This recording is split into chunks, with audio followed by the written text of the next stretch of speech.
Bonjour à tous, c'est Merhaba de cette semaine en Turquie. Si le pouvoir est critiqué par les électeurs de l'opposition, il y a peut-être une autre chose qu'ils critiquent encore plus, l'incapacité de l'opposition à s'unir pour proposer un horizon politique viable. C'est ce à quoi s'est attelée une partie de cette opposition menée par le CHP samedi dernier. Au programme, une feuille de route et une prochaine réunion où ils publieront le résultat de leurs travaux, le retour à un système parlementaire qu'ils appellent renforcé. Les présidents de plusieurs partis d'opposition se sont réunis samedi dernier à Ankara pour élaborer une feuille de route afin d'établir un système parlementaire renforcé. C'est sur l'initiative de Kemal Kılıçdaroğlu, le chef du principal parti d'opposition du centre-gauche, le CHP, que cette réunion a été organisée. Durant plus de 5h30, Meral Akşener du İYİ Parti, Temel Karamollaoğlu du Saadet, Gültekin Uysal du Parti démocrate, Ali Babacan du DEVA et Ahmet Davutoğlu du Parti Gelecek ont discuté sur les échéances à venir. Dans une déclaration commune écrite, les dirigeants ont souligné la nécessité d'établir un système parlementaire qu'ils désignent comme renforcé. Ils ont annoncé se réunir le 28 février prochain pour publier le résultat de leurs travaux, une ébauche de ce système qu'ils proposeront aux électeurs. Dans cette réunion d'une partie de l'opposition, la seule organisation qui se déclare de gauche était le CHP. Les autres sont d'obédience de droite, toutes les nuances de la droite. La droite, le centre-droit, la droite nationaliste, la droite islamiste, la droite libérale conservatrice. Mais l'initiative a donné de l'espoir à une partie de l'opposition. Pour la première fois, les dirigeants ont posé tous ensemble sur les photos. Le symbole de l'image peut être plus percutant que la déclaration commune. En revanche, l'absence du HDP et de la gauche en général a suscité des critiques. Pervin Buldan, coprésidente du HDP, a déclaré le lendemain au congrès de son organisation à Izmir. Elle a dit « Hier, 6 chefs de parti ont tenu une réunion et les gens ont demandé sur les réseaux sociaux « Pourquoi n'y a-t-il pas le HDP à la réunion ? Nous ne reconnaissons pas ceux qui ne nous reconnaissent pas. Et le moment venu, nous nous rappellerons de ceux qui nous ont ignorés. Dans ces 6 partis qui se sont réunis, le total des voix de 5 d'entre eux pèse moins que la moitié du HDP. » Fin de citation. Le porte-parole du type, le Parti ouvrier de Turquie, Erkan Baş, a déclaré « Je n'ai pas vu d'espoir dans cette photo, la Turquie ne se résume pas à cette table. » Quant à Erdoğan, il a préféré minorer l'importance de cette photo et s'est interrogé sur l'absence du HDP à la réunion. Il a dit « Ces réunions ne produiront rien et ils sont en train de rendre fou le HDP. Tant qu'à faire, prenez-les aussi. Nous, on continue notre route avec assurance. » Le quotidien Yeni Şafak a préféré publier en une les sujets de discussion qu'il pense que les leaders ont eus. Selon le quotidien proche du pouvoir, qui avait déjà réalisé dans le passé des interviews imaginaires, les leaders auraient discuté entre autres de la libération de Öcalan et de la retransformation de la mosquée Sainte-Sophie en musée. Mais pour en savoir plus sur les réels sujets de discussion, rendez-vous le 28 février prochain. Excepté le CHP, cette réunion a exclu la gauche en général et le HDP en particulier. Jouşan Çakır est revenu sur cet épisode et les difficultés qui pourraient surgir si le HDP est écarté clairement de ce processus. L'un des plus grands problèmes de ce bloc de l'opposition ou de l'Alliance de la Nation, c'est le refus d'y intégrer l'un des plus grands partis de l'opposition. Et l'une des raisons principales de ce refus est la propagande menée par le pouvoir à ce sujet, et aussi la peur qu'ont ces partis de la réaction éventuelle de leur propre base à un rapprochement avec le HDP. Mais quand on regarde ces 6 partis, on se rend compte que le Saadet, le Gelecek de Davutoğlu, le DEVA et le CHP n'ont pas tant de problèmes que ça avec le HDP. En tout cas, on peut constater qu'ils arrivent à avoir des entretiens bilatéraux. Il y en a eu plusieurs. Davutoğlu et Babacan sont allés chacun de leur côté dans les régions kurdes et se sont réunis avec des leaders d'opinion locaux, et ce, à plusieurs reprises. Alors oui, leur implantation là-bas est incomparable avec celle de l'AKP, mais elle n'est pas non plus négligeable. Et d'ailleurs, nous avions traité ici à Mediascope, nous avions traité d'une enquête sur les attentes de l'électorat kurde vis-à-vis des nouveaux partis, avant même que ceux-ci ne soient créés, ceux de Babacan et de Davutoglu. Et on pouvait voir qu'il y avait une attente énorme. Mais après la création de ces partis, on a pu constater que cet intérêt était moins fort. Toujours est-il que ces partis sont représentés là-bas, et ils reconnaissent d'une manière ou d'une autre la réalité de la question kurde. Le Saadet a lui aucun problème, de toute manière, il n'a pas de problème de ce côté-là. Quant au Parti démocrate, ce n'est pas très clair. Mais en réalité, le réel problème vient du İYİ Parti, et ça, c'est évident. Peut-être que d'autres partis s'opposeraient à ce que le HDP rejoigne l'Alliance de la Nation, mais l'opposition la plus ouverte et frontale vient du İYİ Parti. Et outre l'opposition au HDP, certains porte-parole du İYİ Parti ressentent le besoin de cibler le HDP de manière quasi systématique dans leurs déclarations. Certains d'entre eux même ne ratent aucune occasion de le faire. Et pourtant, cette alliance a besoin du HDP. Parce que eux-mêmes disent que l'arithmétique est importante et que même 1% des voix est crucial dans ce système. Donc ils savent que sans le soutien d'un parti qui fait environ 10%, leurs candidats n'ont pas une grande chance d'être élus. Alors oui, ils se doutent bien que les électeurs du HDP ne vont pas aller voter pour Erdogan. Mais si ces électeurs choisissent de ne pas se déplacer le jour des élections, s'ils préfèrent rester chez eux, ça risque de jouer contre l'Alliance de la Nation. Et d'ailleurs, je pense que Erdogan et Bahçeli misent sur ça. Parce que s'ils ont fait un trait sur la possibilité de recevoir les suffrages des sympathisants du HDP, leur stratégie à Erdogan et à Bahçeli repose sur le fait que ces électeurs restent chez eux le jour de l'élection, qu'ils n'aillent pas voter pour l'opposition. Et les déclarations systématiques faites par la direction du İYİ Parti contre le HDP sont très mal perçues par les dirigeants et les électeurs du HDP. Et je n'ai pas l'impression que c'est juste une seule déclaration maladroite.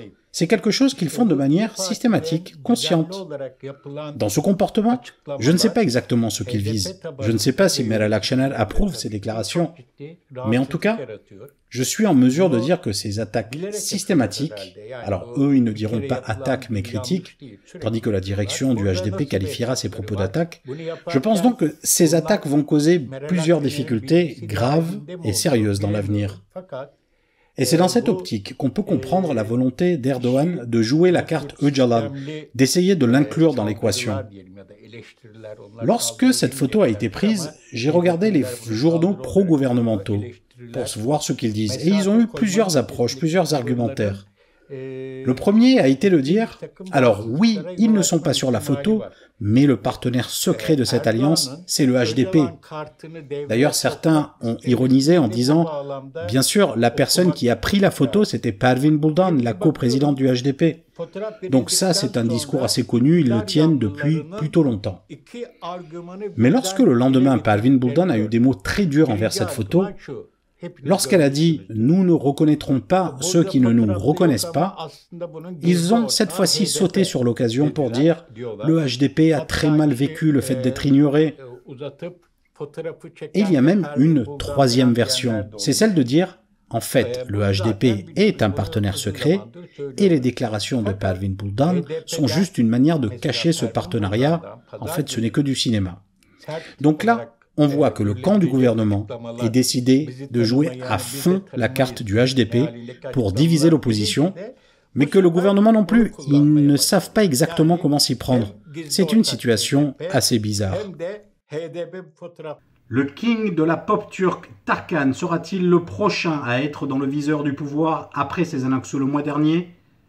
Le chanteur mondialement connu de la pop turque a publié sa dernière chanson, Get Check, avec des paroles qui ont quelque peu fait réagir. Le roi de la pop turque, Tarkan, a publié une nouvelle chanson, Get Check, qui a beaucoup fait parler d'elle. Plus que le clip et la musique, c'est surtout les paroles équivoques qui ont trouvé un écho, positif ou négatif, selon que l'on soit opposant ou soutien du pouvoir. Le chanteur a lui-même déclaré avoir écrit cette chanson en faisant référence à la pandémie. Mais avec une musique et une rythmique similaires à ses précédents titres, Tarkan dit entre autres « Ce n'est pas la première fois qu'on encaisse un coup, on est peut-être tombé, mais ne sommes-nous pas relevés ? Sois tranquille, nous avons surmonté bien pire. Ça passera, notre espoir sera enfin comblé. À ce moment-là, nous danserons, ces jours fleuris sont très proches, crois-moi. Tiens bon, c'est presque terminé, ne transforme pas ton été en hiver, la victoire de la patience est très proche. Ça passera, tout a une fin, et cette souffrance aussi, ce jour-là nous danserons tous. Il partira, tout comme il est venu, et ce jour-là nous danserons. » Plus loin, l'artiste surnommé la mégastar en Turquie continue et s'adresse à quelqu'un sans le nommer. Il dit « On s'est dit qu'il y a quelque chose à retirer de chaque malheur. On a même tiré pas mal de leçons. Mais là, c'est bon, on a compris. Allez, papa, lâche-nous la grappe. » Si Tarkan avait déjà exprimé son soutien à plusieurs causes progressistes, il avait toujours pris soin d'utiliser un langage prudent. Personne n'est nommé dans ce clip, mais l'opposition dans son ensemble a interprété cette chanson comme un hymne contre le régime actuel. Des députés du CHP, la chef du İYİ Parti Meral Akşener et de nombreux politiques et voix de l'opposition ont tous partagé la chanson avec certaines de ses paroles. Quant au soutien du gouvernement, il semble avoir interprété de la même manière la chanson, qui a totalisé 6 millions de vues sur YouTube en moins de 24 heures. Pour l'ex-footballeur Alpay Özalan, devenu député AKP, une opposition qui place ses espoirs dans Tarkan n'est même pas capable de diriger un poulailler. Le présentateur à la télévision d'État TRT, Ersoy Dede, a dit « Espèce de peureux, dis-le ouvertement ce qui va passer ». Pour un autre journaliste proche du MHP, les paroles de cette chanson auraient été soufflées à Tarkan par le HDP. Mais à l'heure actuelle, aucune procédure judiciaire n'a pour l'instant été lancée. Les Alevis, l'une des minorités religieuses historiques de la Turquie, ont souvent été discriminés. Massacrés à Çorum, à Maraş et à Sivas, ils ont en général l'habitude d'adopter un train de vie un peu trop séculaire et moderne pour les franges les plus conservatrices. Les endroits où ils se réunissent pour prier ne sont pas reconnus comme lieux de culte par les autorités. Outre le poids symbolique de cette discrimination, la conséquence peut être aussi économique, une conséquence exacerbée par la flambée des factures. Cette semaine, des centaines d'associations Alevis ont déposé plainte suite aux factures d'électricité exorbitantes reçues après les hausses de prix instituées par le gouvernement. Connus sous le nom de Cemevi, ces lieux de culte Alevis ne sont pas reconnus comme tels par les autorités et ne sont donc pas subventionnés par le gouvernement, contrairement aux mosquées, églises et synagogues. Les locaux, placés dans la catégorie exploitation commerciale par les autorités, ont reçu des factures records. Lors du communiqué de presse à l'issue de son conseil des ministres de mercredi, le président et chef de l'AKP Recep Tayyip Erdoğan a déclaré que le prix élevé de l'électricité serait réévalué. Il a dit « Les tarifs bas jusqu'à 210 kW et les tarifs élevés supérieurs à 210 kW seront réévalués par nos institutions en faveur de nos citoyens. Une réévaluation similaire sera faite pour protéger les petits commerçants et artisans. Le statut d'abonnement à l'électricité pour les organisations non gouvernementales passera également de commercial à résidentiel. Ainsi, les frais d'électricité des associations, fondations et Cemevi vont sensiblement diminuer. » Fin de citation. Les Cemevi ne seront donc plus considérés comme commerce, mais comme résidence. Si leur tarif baissera, il n'en demeure pas moins que l'égalité avec les autres religions n'est toujours pas à l'ordre du jour. Cependant, la décision est arrivée trop tard pour beaucoup, car de nombreux lieux de culte ont déjà traversé des difficultés financières au cours des derniers mois. Et les factures d'électricité ont été la goutte qui ont fait déborder le vase. Après avoir eu des mots très durs contre les Émirats arabes unis, Ankara a finalement rebroussé chemin.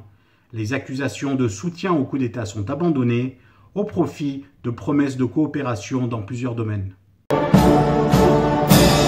Le président et chef de l'AKP Recep Tayyip Erdoğan a rendu visite lundi dernier au prince héritier d'Abu Dhabi, Mohammed Ben Zayed Al Nahyan. Les deux États ont signé un total de 13 protocoles, sans pour autant conclure d'accords concrets. Cette visite est une première en 9 ans. Les protocoles d'accord concernaient les domaines suivants: changement climatique, technologie, échanges culturels, agriculture, transport maritime, jeunesse, catastrophes naturelles, météorologie, médias et communication. Les deux États ont également rédigé une lettre d'intention dans le cadre de la coopération en matière de technologie de défense. Après la rencontre avec Al Nahyan, Erdogan a assisté à une réunion avec des investisseurs où il a présenté un argumentaire de vente. Erdogan a déclaré que la Turquie constituait une opportunité d'investissement très attirante et que, vu son cadre juridique, les investissements étaient les bienvenus. Le dégel des relations entre les deux pays en intrigue beaucoup depuis un certain temps. Les relations entre Ankara et Abu Dhabi s'étaient détériorées depuis les manifestations du printemps arabe de 2011. Les deux pays n'étant pas d'accord sur de nombreux sujets comme les conflits en Libye et en Syrie. Les relations ont commencé à s'améliorer après une série d'appels téléphoniques à la mi-2021. Dans une émission télévisée, le ministre turc de l'Intérieur, Süleyman Soylu, avait accusé les Émirats arabes unis d'avoir financé la tentative du coup d'État de 2016 contre Erdogan. Soylu avait déclaré « Le coup d'État du 15 juillet a été fait sur ordre des États-Unis. Les Émirats arabes unis, avec les États-Unis, sont les auteurs du 15 juillet. » Le dégel avec les Émirats arabes unis s'est opéré avant un autre. Le président d'Israël, Isaac Herzog, devrait se rendre en Turquie dans les semaines à venir. La visite de Herzog sera également un autre moment historique dans les relations entre les deux pays.